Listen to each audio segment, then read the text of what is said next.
Hello friend, good morning everyone.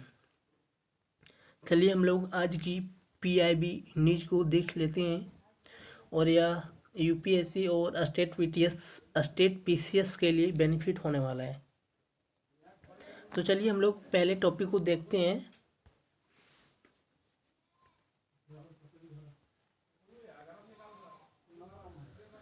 जैसे कि आप लोग सभी देख पा रहे होंगे कि पहला टॉपिक हमारा है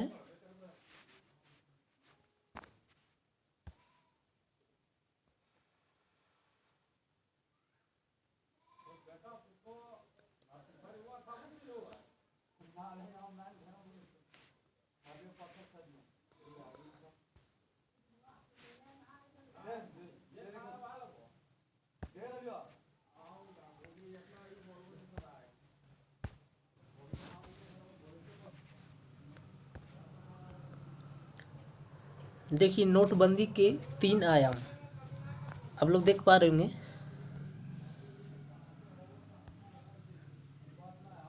देखिए नोटबंदी के 3 आयाम बाय पी चिदम्बरम।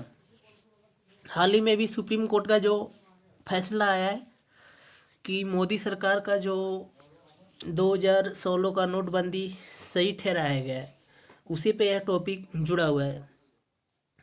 तो देखिए पी चिदम्बरम क्या कहते हैं। हो सकता है कि कानूनी सवालों के जवाबों से दलीलें बंद हो जाए, लेकिन 2 अन्य आधारों पर बहस शुरू हो जाएगी। तो यह द इंडियन एक्सप्रेस और द टाइम्स ऑफ इंडिया के संपादकीयों में इन पर गौर फरमाया गया है। पिछले 2 मौकों पर 1946 और 1978 में एक अध्यादेश जो संसद के कानून की जगह लाया गया था के जरिए उच्च मूल्य के नोट बंदी किए गए थे। ऐसा पूर्ण विधायी शक्ति का इस्तेमाल शुरू करते हुए किया गया था। तब के रिजर्व बैंक गवर्नर ने नोटबंदी को समर्थन देने से इनकार कर दिया था, इसलिए संसद ने कानून पास किया। तो आप लोग जान पा रहे होंगे कि भारत में पहला नोटबंदी 1946 में हुआ था। अब आप लोग कमेंट करके ये बताइए कि मोदी सरकार के नेतृत्व में पहला नोटबंदी कब हुआ था। तो इसी से यह टॉपिक जुड़ा हुआ है। देखिए हो सकता है कि कानूनी सवालों के जवाबों से दलीलें बंद हो जाए, लेकिन अन्य 2 आधारों पर बहस शुरू हो जाएगी। इसका मतलब यह हुआ कि कानूनी सवालों के जवाबों से दलीलें शायद बंद हो जाएगी, लेकिन अन्य 2 आधारों पर बहस शुरू हो जाएगी। मतलब कि दोनों पार्टियों के बीच यह विवाद शुरू हो सकती है। इसी पे यह बात छिड़ी हुई है। तो देखिए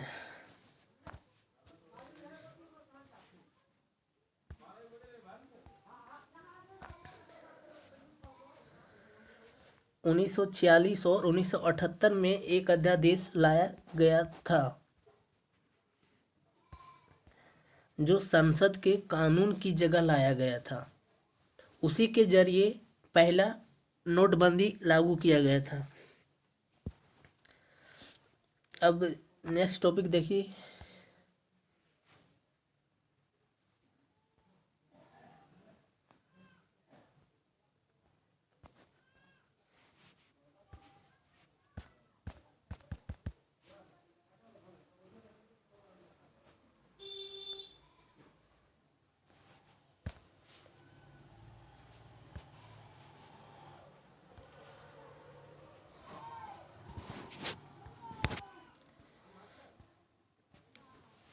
आगे देखते हैं। नए साल के इस पहले हफ्ते में एक नई चीज देखने को मिली। भारतीय जनता पार्टी के प्रवक्ता थोड़े से परेशान दिखे राहुल गांधी को लेकर। तो आप लोग जैसा जान रहे होंगे कि अभी हाल ही में जो भारत जोड़ो यात्रा कांग्रेस की शुरू हुई है, वो बहुत ही विवादों में बना हुआ है। देखिए आगे भी यहाँ पे जिक्र हुआ है कि आमतौर पर ये लोग गांधी परिवार के वारिस का नाम सुनते ही मजाक करते आए हैं। कभी राहुल को 52 वर्ष का बच्चा बुलाते हैं और कभी पप्पू। फिर शुरू हो जाते हैं राहुल की पुरानी गलतियां गिनाने। मगर जिस दिन भारत जोड़ो यात्रा रवाना हुई दिल्ली से उत्तर प्रदेश के लिए, इन प्रवक्ताओं से जब टीवी चर्चाओं में इस यात्रा के बारे में पूछा गया तो ऐसा लगा उनकी बातों से कि अब वे राहुल गांधी की यात्रा को लेकर थोड़ा गंभीर है।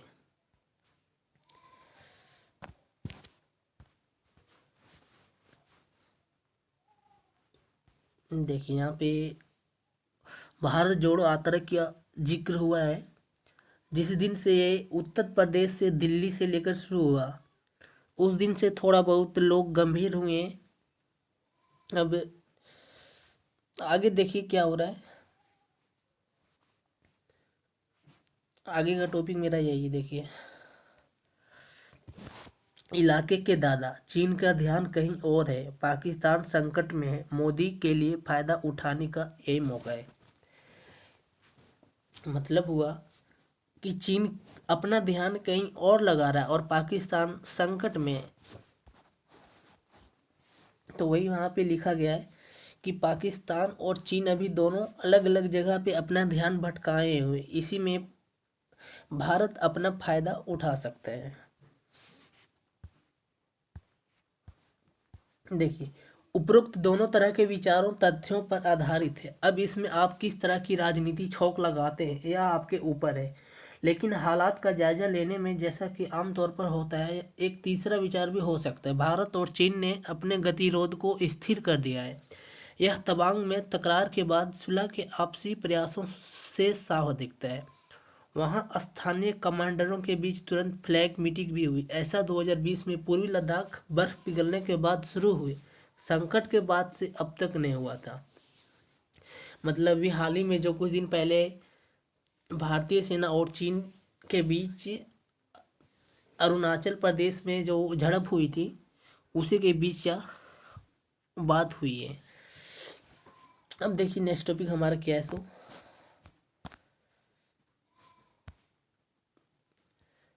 मोटे अनाज में क्यों बढ़ रही है लोगों की दिलचस्पी, बाय रविशंकर। तो देखिए एस जे शंकर ने हमारे मोटे अनाज में लोगों की बढ़ रही दिलचस्पी को कैसे एक्सप्लेन किया और क्या क्या है। वैश्विक स्तर पर मोटे अनाज के उत्पादन में भारत की हिस्सेदारी करीब 40% है। भारत कुछ मोटे अनाजों को हजारों साल पहले अपना लिया था। इनका जिक्र प्राचीन वैदिक साहित्य में भी मिलता है। आयुर्वेद में पीर गऊ, श्याम मक्का और अनाज अनवा का उल्लेख है। लेकिन हरित क्रांति के बाद गेहूं और धान जैसी अनाजों की पैदावार में भारी इजाफा हुआ। नतीजन मोटे अनाज की खेती के प्रति किसानों का रुझान घटता चला गया। बहरहाल गेहूं चावल की बढ़ी हुई पैदावार हमारे परंपरागत खान पान की आदतों पर भी बहुत प्रभाव पड़ा है। तो आप लोग जानते होंगे कि मोटे अनाज का भारत में जो हिस्सेदारी है वो 40% है। और भारत ने पहले ही बहुत पहले ही मतलब मोटे अनाज को अपना लिया था। लेकिन जब हरित क्रांति हुआ तो उसके बाद गेहूं और धान की पैदावार अच्छी हुई, तो लोगों की दिलचस्पी मोटे अनाज से थोड़ा बहुत हटने लगी, क्योंकि जानते हैं कि मोटे अनाज बहुत सस्ते दामों में मिल जाती है और धान और गेहूं थोड़ी महंगी हो जाती है, इसीलिए लोग इनको उपजाना पसंद नहीं करते हैं। तो चलिए हम लोग की आज की टॉपिक समाप्त होती है। तब तक मिलते हैं किसी नेक्स्ट वीडियो में। तब तक के लिए आप सभी को थैंक यू,